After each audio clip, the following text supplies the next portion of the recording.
His check on stories we're following for you today on Robert Hood Radio. Pat Pagano's forecast through the weekend. Partly sunny, windy, and colder today. Temperatures falling through the 40s.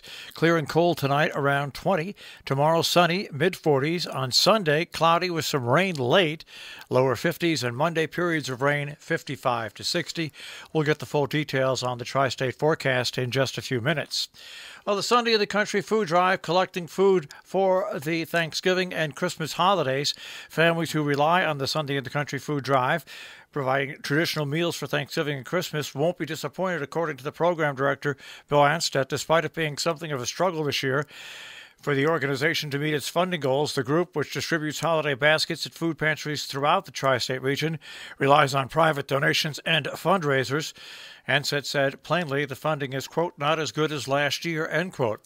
Working with several food pantries in the region, the Sunday in the Country Food Drive serves hundreds of families stretching from Amenia, Ancrum, Dover, Millerton, Paulding, and Wassaic in New York, and in Lakeville, Sharon, Cornwall, and Canaan, Connecticut. It also has served numerous pantries in Massachusetts throughout its time. In addition to the holiday baskets, Anstedt said the organization responds to individual needs that might arise during the year. If you'd like to donate or purchase raffle tickets that they are now selling, you can go to the SundayInTheCountry.org food drive website, email SundayInTheCountry@gmail.com, or call 518-267-9865. Or you can send checks to Sunday in the Country Food Drive, P.O. Box 789, Millerton, New York, 12546.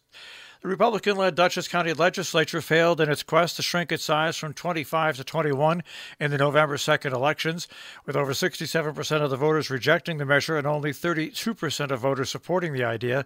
A total of 37,000 votes were cast against the proposal versus 17,724 in favor, according to the results from the Dutchess County Board of Elections on Monday.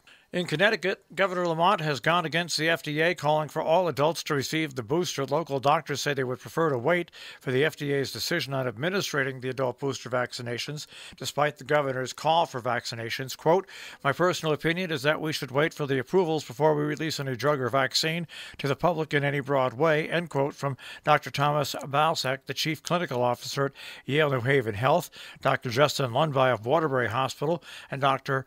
Husseini Kermaldi of St. Mary's also agreed. Quote, I'm all about science. What we're doing is undermining science and, more importantly, the authority of the FDA. If you have politicians coming out and saying do it, I think it undermines the FDA.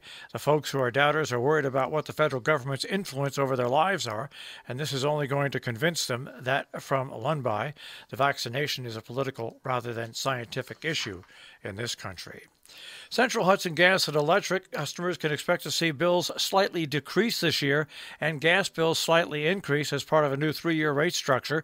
The rates for the duration of the agreement are significantly lower than the plan initially pitched by Central Hudson, the Service Commission said, while still promoting energy efficiency, green initiatives like geothermal energy, and infrastructure to increase resilience amid storms and other factors. The changes come at a time when the utility reliability is in the spotlight amid a string of weather events that have caused residents to lose power for hours and in some cases days at a time. Climate change has been largely blamed for the increase in frequency and ferocity of the storms. The new rates will go into effect December 1st. Central Hudson reports that the plan. The Service Commission said the average monthly electric bill would decrease by 33 cents the first year, increase by $1.72 in the second year, and increase by $1.82 in the third year. The average monthly gas bill increases each year by $1.64, $2.17, and $1.50, respectively. Blantyre, a 120-year-old Gilded Age cottage, has been sold for $15 million to Clark Lydia, an investor and real estate developer specializing in historical preservation of Gilded Age estates, and Ken Folk, an interior designer.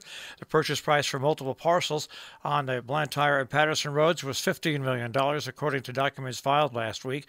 The transaction includes a transfer of a special permit for a dramatic $90 million expansion of the 110-acre resort as approved at a Lennox Zoning Board meeting in July of 2020, followed by a written decision filed with the registry in October. TGIF Super Supper, not just soup. There's a free supper that includes bread, fruit, cheese, dessert, and hearty tea.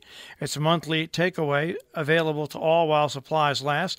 Pick up at the Salisbury Congregational Church Library Street side door, 3:30 to 5:30. Reserve yours and your families by calling 860-337-2470. In Cornwall, the annual town meeting via Zoom at 7 p.m. Ancram Opera House concludes their fall season with Real People, Real Stories, Taconic Hills. It concludes the season at Taconic Hills. This year, 4th, 5th, and 6th graders from the Taconic Hills Central School will take the stage to share their stories. The event will be streamed online for free. You can reserve at ancramoperahouse.org. Christ Trinity Church in Sheffield presenting Alfred Hitchcock's silent thriller The Lodger on Saturday the 20th at Dewey Hall in Sheffield. Joanna Seaton and Donald Sosin will provide live vocal percussion and keyboard accompaniment. The duo based in Lakeville has performed all over the U.S. and Europe for over 25 years. A donation is $12. Showtime is 7 p.m. Refreshments are available. More information at info@oldmoviemusic.com. Sharon Fire Department Ladies Auxiliary Memory Tree fundraiser is on again this year. Individuals can make donations in memory of a loved one or honor someone by donating $5 per individual. The tree will be displayed in the Sharon Town Hall lobby between November 25th and December 31st. To obtain a form, contact the Selectman's office at 860-364-5789. The form can be dropped in the drop box located at the rear of Sharon Town Hall. Our business brief is underwritten by Morgan's at the Interlaken, interlakenin.com.